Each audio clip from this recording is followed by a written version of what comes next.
just wanna love somebody like me. Number 5.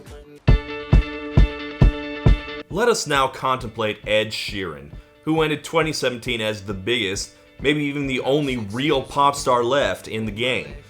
We reached the point where Taylor Swift is now leaning on him to add some glamour to her career. How did that happen? Beats the hell out of me. Let's be clear, most of his songs this year were bad. Most of his songs, period, are bad. But he's still a very talented guy I respect, and Castle on the Hill is probably the best song he's ever released. But I can't wait to go home. I'm on my way. Driving at 90 down. And he released it on the exact same day as Shape of You. And somehow Shape of You was the one that got big. We are a broken people. Watch the sunset. But though Shape of You has only gotten worse the more I heard it, I think Castle on the Hill is only going to improve. I like everything about this, it's soaring chorus and the guitar work. It's almost like a forgotten U2 track. Ed Sheeran is almost never this buoyant, and it really elevates the subject matter, which is just him reminiscing about his childhood friends and where they all ended up. I assume this is supposed to be them in the video, all his old friends, back in their 90s fashion glory. Man, Ed Sheeran was way more attractive as a kid. And, I liked his funky dance songs too, but those were a goof, a joke. This is the real Ed Sheeran, and it's the most honest and most likable he's ever been. Although, to be fair, I did like this song better the first time I heard it, when it was called Summer of '69. Those were the best days of my life. No, I don't. Screw Bryan Adams. Back in the summer of '69. Okay, fine. Yes, that is Bryan Adams' one singular good song. But I think Castle on the Hill at least matches it. In fact, it's practically a requirement that rock stars write one song about nostalgia for their youth and their old friendships, and it comes out in lots of different ways. Springsteen's is blue collar and beery. Seeger's is about sex. Nickelback's is constipated. But Summer of '69 is definitely what Ed Sheeran's going for. The idea that no matter how badly things ended up for everyone, the glory of being young was the part that really mattered. It makes even the little things feel so big. It's like a fairy tale, the castle on the hill. The castle on the hill was probably just like a rotted out dumpster where they'd hang out, but he makes it feel like it was a real castle. You know what, Ed Sheeran should probably just go buy them a castle. He could probably afford it at this point. Over the castle on the hill. I just wanna love somebody like me. Number 4. A tornado flew around my room before you came. Excuse the mess it made. Usually doesn't rain. This is Frank Ocean. Frank Ocean does not make what I would call fun music. I don't know how I describe him. Laid back, drowsy, not fun though. The most intense I've ever heard him was about being mellowed out on painkillers. He's basically the thinking man's Drake, I guess, and let's be clear, Drake doesn't have a lot of fun either. So a Frank Ocean dance track is not something that should really exist, right? Like, what would that even sound like?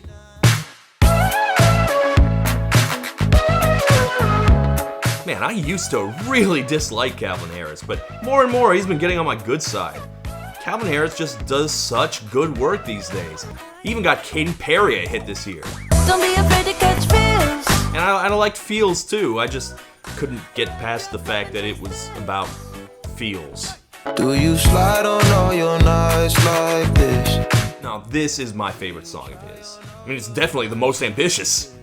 Frank Ocean on an upbeat disco song, good luck. Put some spotlight on the side. What, is Frank Ocean gonna do the electric slide to it? No, it shouldn't work. Honestly, I'm not sure it does work. In fact, I'm fairly certain it doesn't work at all. But it's just such an ambitiously weird combination. Calvin Harris, Migos, and Frank Ocean. I just wanted it to work, and eventually I just forced myself to listen to it until it did work for me. And it's just that, that upbeat, Daft Punky groove. I don't even want to think about it. I just want to enjoy it. I have no idea what the song's about. I don't really care. I have no clue what this means. Empty my bank account. had to look it up. Apparently, it's a famous Picasso painting. Buddy, you're on a Calvin Harris track now. You can't just go dropping classical art references. Also, it has Migos on here. More people who shouldn't work with Frank Ocean, but yeah, this confirms what I'd always suspected. That if they got less depressing beats behind them, I would totally be into their music. Good gracious, staring at my demo. I had to. Look, I don't want to pretend I know anything about why I like this, I just do. Can't believe this wasn't a bigger hit than it was. I don't know you're nice like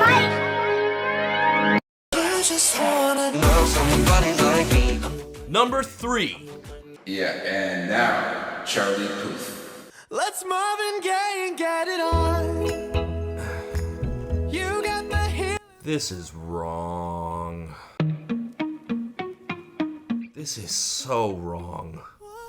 How did we get from there to here? How does that make any sense? You just want attention. You don't want my heart. Maybe you just hate the thought of me with someone new. Okay, you know the bit on Family Matters where Urkel alters his DNA to make him not a nerd and he comes out all smooth and cool. You remember that? Is that what happened here? Running around, throwing that dirt all on my name. The divide between Charlie Puth in 2015 and Charlie Puth in 2017 is so bizarre and extreme that mad science is the only explanation I can think of. Though honestly, I did see hints of this coming. I caught him and his band jamming out an awesome jazz lounge version of Calvin Harris's How Deep Is Your Love. It's the first time I saw him have any real potential, but even with that in mind, the difference this year is some real Jekyll and Hyde shit. I know that stress is karma. You regret. But maybe it's not Charlie Puth at all.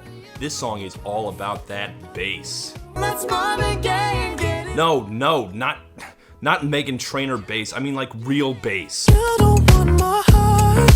Maybe you just hate the thought of. Charlie Puth does not deserve that bass line. But whatever, it's his now, he found it, so he owns it. I'd say this makes Charlie Puth our generation's Michael McDonald. Another white guy who should have been way stiffer and lamer than he turned out to be. But I also do like the lyrics. In the battle of the sexes, I feel like the girls have gotten all the good diss tracks. Yeah, they've been running up the score in that regard for a long time. Should I come in home with me tonight? You just want attention. Yeah, that's such a cutting line. You just want attention. Like a bratty child. Or a cat. Maybe you just hate the thought of me with someone new. This can only mean one thing.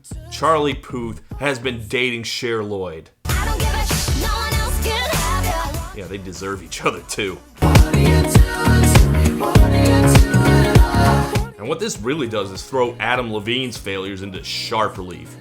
This is basically a Maroon 5 song done right. It's got a funkier bass line, a falsetto that doesn't shatter my eardrums, and I believe Charlie Puth actually wants to have sex with this girl. Adam Levine sings on and on about hot chicks, but I only ever believed he wants to have sex with himself. Still, this is baffling. How do you go from sounding like the Glee version of yourself to this? Can we check and make sure that's the real Charlie Puth?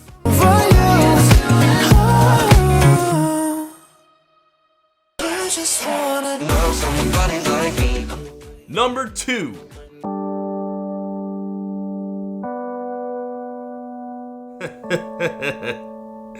Yep.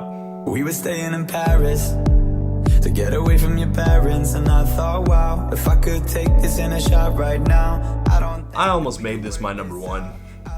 I wanted to, because I hate all of you. And I can't think of a quicker way I could express that than making the Chainsmokers my number 1 2 years in a row. You don't tell me what to do. If we go down, then we go down together. And I had a lot of people tell me, come on, this is just a ripoff of M83's Midnight City. And I'm like, come on, that's what makes it great. In general, I like ripoffs, plus Paris adds lyrics I can actually hear and understand. Let's show them we are better. See, this song finds the Chainsmokers reminiscing about better times when I guess they were studying abroad in Paris with some girl. On our own, cutting glass with the thrill of it, getting drunk on the past we were living in. And look, I realize that 2 data points isn't a trend, but this is the second song on the list about nostalgia for better times. Now, we critics are always trying to force our favorite things into the zeitgeist, but I don't really have to explain the relevance of a bunch of people all at once thinking about better times, right? Like, it's funny that Chainsmokers worked so hard to look like such assholes, and it doesn't match their music at all. Just like Charlie Puth, I'm not sure how we got from where they started to here. You look so proud, standing there with the fountain and a cigarette, posting pictures of yourself on the internet, out on the terrace. Oh, so now taking selfies is perfectly fine. Let me take a selfie. You assholes. Hypocrites. Hypocrites is what you are. They'll say you could do anything, they'll say that I was clever.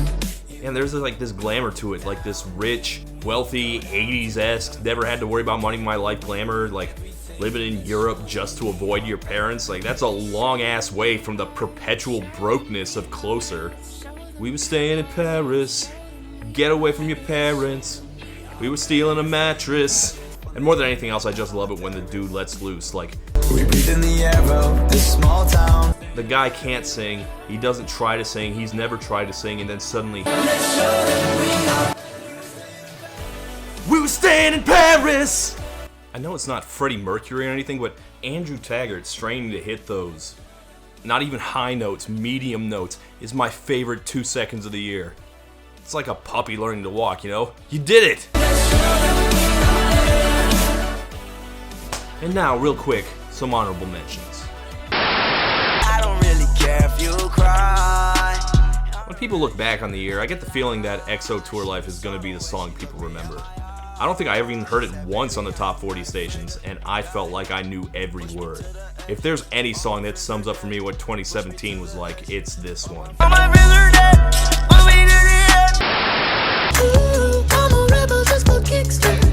Yeah, I knew it was eventually going to grow on me. I mean, it didn't sound like anything else on the radio. It was just refreshing.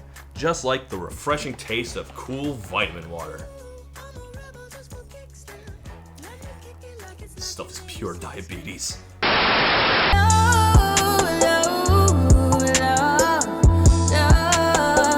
This was the last cut I made for this list, and it was a painful one. Man, imagine getting cut from a best list to make room for Post Malone.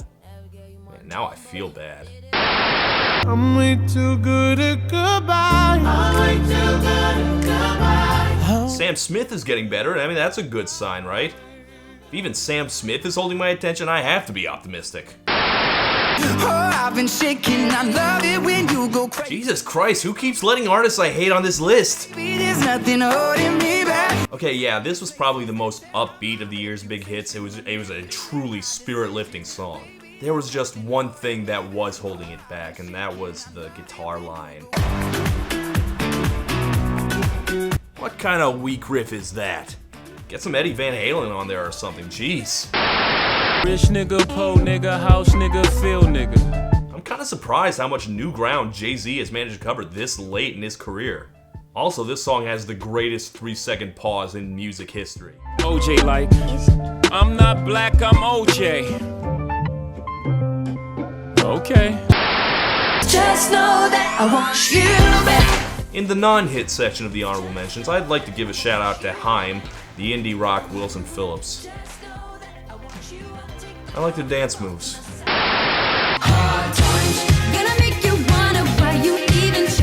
Also, I'm not sure why we suddenly were too good for Paramore. This should have been their biggest hit ever.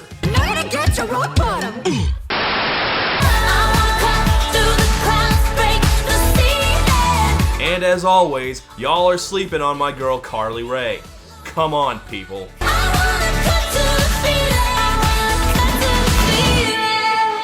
And now, finally, let's put an end to this. I just wanna know somebody like me. Number 1. I've had people ask, why do I do the top 10 list of just hit songs? Well, I didn't listen to all the music last year. If I said such and such was the best song in the entire world this year, I'd feel like I'm lying. Plus, it keeps me from being too much of a snob, you know, and it reminds people that there are good, popular songs. And what even counts as a hit? Well, I define it as anything that made it to the Billboard Year-End 100, or if it plays somewhere in the top 20 at any time. My number one song just barely qualifies in that regard. I am really stretching the definition here. But fuck it. I heard it get airplay once or twice, so I'm counting it. Let's go. I've never seen a diamond in the flesh. My big problem with Lorde, as much as I admired her, was her smug teenage righteousness. That sense that she had it all figured out at age 17. I mean, arrogance is usually a good thing for pop stars, but what with her minimalist vibe, it was like she was saying she was too good to even try. It felt like a starting point for more interesting destinations. And I figured she'd just keep getting darker and more heavy, end up somewhere like Florence and the Machine or Tori Amos. I was way off! I'm waiting for it, that green light. 'Cause on the aisle, come get my things, but I can't let go. I'm waiting for it, that green light. Oh, I guess it kind of fits that when Lorde finally stopped being too good for pop music decided it didn't need her. Well, pop music got it wrong. It desperately needed her.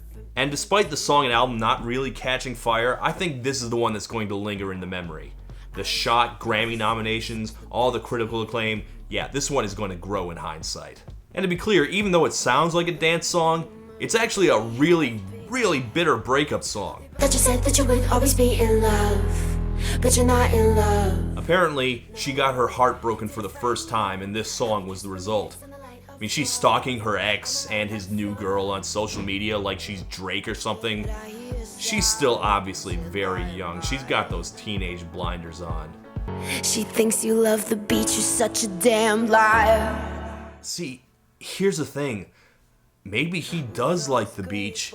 He just didn't like being at the beach with you. Sorry. But I hear sounds in my mind. But apparently the breakup set her free. She just sounds so much more alive, more fun than she did on her first album. And I've always been a fan of partying at the end of the world. And this isn't really about that, but it feels like it is anyway. It's partying in spite of.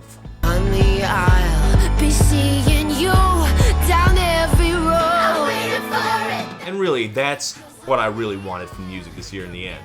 Like, the parties are still happening, we're still having fun, even if it has to be really angry, spiteful parties. I'm enjoying myself, fuck you. So despite what Katy Perry might think, pop music isn't blinding us to the miseries of reality, it's giving us relief from it. So thank you, Lorde, you especially. Man, isn't it great you got those Grammy nominations and Ed Sheeran didn't? That rules. Go you.